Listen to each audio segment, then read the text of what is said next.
अंकिता हत्याकांड में हर दिन नए खुलासे हो रहे हैं और इस बार पुष्पदीप, जो अंकिता का दोस्त था, जिससे आखिरी बार अंकिता ने बात की थी और पुलकित की सच्चाई बताई थी, उसने मीडिया में पूरी कहानी बताई है। पुष्पदीप ने इन बातों में ये तक कह दिया है कि अंकिता चाहे 18 सितंबर की रात को गायब हुई हो, लेकिन वो उसके बाद जिंदा थी। उसे 21 से 22 सितंबर के बीच मारा गया है। पुष्पदीप बताता है कि अंकिता 28 अगस्त को रिसोर्ट में नौकरी पर लग गई थी।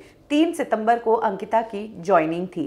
पुलकित आर्य इस रिसोर्ट का ओनर था। इनिशियली अंकिता पुलकित से बहुत इम्प्रेस हुई, क्योंकि एक बार पार्टी में एक गेस्ट ने अंकिता को नशे में गले लगाया, तब पुलकित ने उस गेस्ट को डांट दिया था। इसके बाद कुछ ऐसा हुआ कि पुलकित ने ये बहाना किया कि होटल के सारे रूम्स बुक है, इसीलिए तुम मेरे साथ वाले कमरे में आ जाओ। पुलकित के रिसोर्ट में एक ऐसा कमरा था जिसमें 2 कमरे आपस में इंटरकनेक्टेड थे।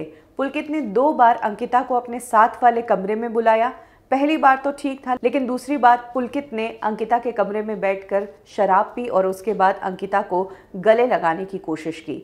तब अंकिता को बहुत अजीब लगा था और ये बात अंकिता ने पुष्पदीप को बताई थी। इन इंसिडेंट के बाद अंकिता को लग चुका था कि ये रिसोर्ट सही जगह नहीं है और अब अंकिता को यहाँ से जॉब छोड़नी है। 17 सितंबर को अंकिता ने रिसोर्ट में कह दिया था पुलकित को कि वो जाने वाली है और 18 को ही वो निकल रही है, लेकिन पुलकित ने तब अंकिता को कहा कि ऐसा तुम नहीं कर सकती हो, क्योंकि 19 सितंबर को एक वीआईपी गेस्ट आ रहा है। 18 सितंबर को अंकिता और पुलकित के बीच बहुत तेज झगड़ा हुआ।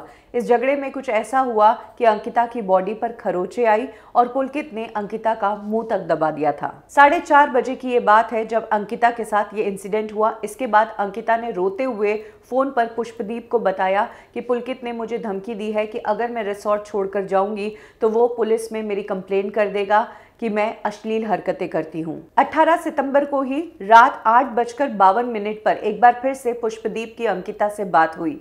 ये बातचीत 22 मिनट तक चली, लेकिन उस टाइम पुलकित और उसके दोस्त अंकिता के आसपास ही थे। यही कारण है कि अंकिता ने खुलकर कुछ नहीं बताया और अंकिता ने कहा कि मैं रिसोर्ट पहुंचकर तुम्हें कॉल करूंगी। पुष्पदीप ने बताया कि ये आखिरी बार था जब उनकी अंकिता से बात हुई। उसके बाद उन्होंने अंकिता को कई बार कॉल किया, 11 बजे, 12 बजे, लेकिन हर बार अंकिता का फोन स्विच ऑफ गया। जब अंकिता का फोन बार बार ट्राई करने पर भी अंकिता से बात नहीं हो पा रही थी, तब पुष्पदीप ने बारी बारी से अंकित, सौरभ और पुलकित को कॉल किया और इन तीनों से अंकिता की जानकारी लेने की कोशिश की, लेकिन ये तीनों पुष्पदीप को इधर उधर की बात करके घुमाते नजर आए कि अभी वो कमरे में है, अभी वो सो रही है, पता नहीं उसका फोन क्यों स्विच ऑफ है। इन तीनों ने मिलकर पुष्पदीप को ये तक झूठ बोला कि हाँ, अंकिता वापस रिसोर्ट आ गई और उसने खाना भी खाया और वो सो गई थी। तब पुष्पदीप ने इन तीनों को इतना कह दिया था कि देखिए, लड़की आपके रिसोर्ट में थी और वहां से गायब हुई है, तो आपकी जिम्मेदारी है। अगर शाम तक अंकिता का पता नहीं चलता है तो ये मैटर सीरियस हो जाएगा। अब तक अंकिता के साथ कुछ गड़बड़ हुई है और अंकिता गायब है या अंकिता मिल नहीं रही है, ये जानकारी पुष्पदीप को हुई थी।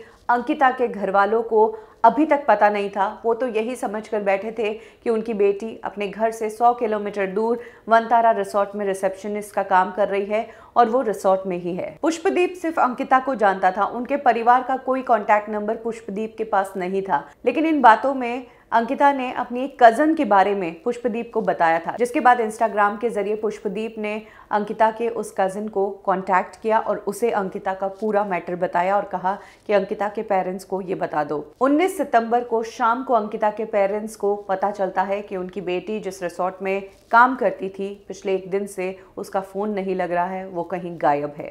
अगले दिन सुबह अंकिता के पेरेंट्स रिसोर्ट पर पहुंचते हैं। पुष्पदीप का कहना है कि मुझे भी अंकिता की फिक्र हो रही थी, इसीलिए 20 सितंबर को मैं जम्मू से निकला और 21 को मैं भी उत्तराखंड के वनतारा रिसोर्ट पहुंचा। वहां पहुंचकर मैंने पुलिस को अपना बयान दिया और 23 सितंबर को मैं वापस जम्मू लौट आया। तब तक अंकिता की डेड बॉडी नहीं मिली थी। पुष्पदीप ने कहा कि मुझे लगता है कि चाहे अंकिता 18 सितंबर को गायब हुई हो, लेकिन मुझे बहुत हद तक लगता है कि वो 21 सितंबर तक जिंदा थी और उसे 21 से 23 सितंबर के बीच मारा गया है। इस बीच अंकिता के साथ क्या हुआ, ये बाहर आना बहुत ज़रूरी है, क्योंकि अंकिता एक बहुत अच्छी लड़की थी। वो अपनी ज़िंदगी में आगे बढ़ना चाहती थी, कुछ करना चाहती थी। तो ये है अंकिता के गायब होने की पूरी कहानी, पुष्पदीप की जुबानी। पुष्पदीप का ये कहना कि अंकिता को 21 से 23 सितंबर के बीच मारा गया, ये बहुत हद तक सही लगता है, क्योंकि जिस वक्त अंकिता की बॉडी को नहर से निकाला, वहाँ जो आई विटनेस मौजूद थी उन्होंने भी कहा कि अंकिता की बॉडी अगर 6 दिन से नहर में थी तो वो बॉडी फूली क्यों नहीं, मछलियों ने उसकी बॉडी को काटा क्यों नहीं, उसकी बॉडी पर चोटें कैसी थी, उसका शरीर काला भी नहीं पड़ा था, यानी कि बॉडी फ्रेश लग रही थी।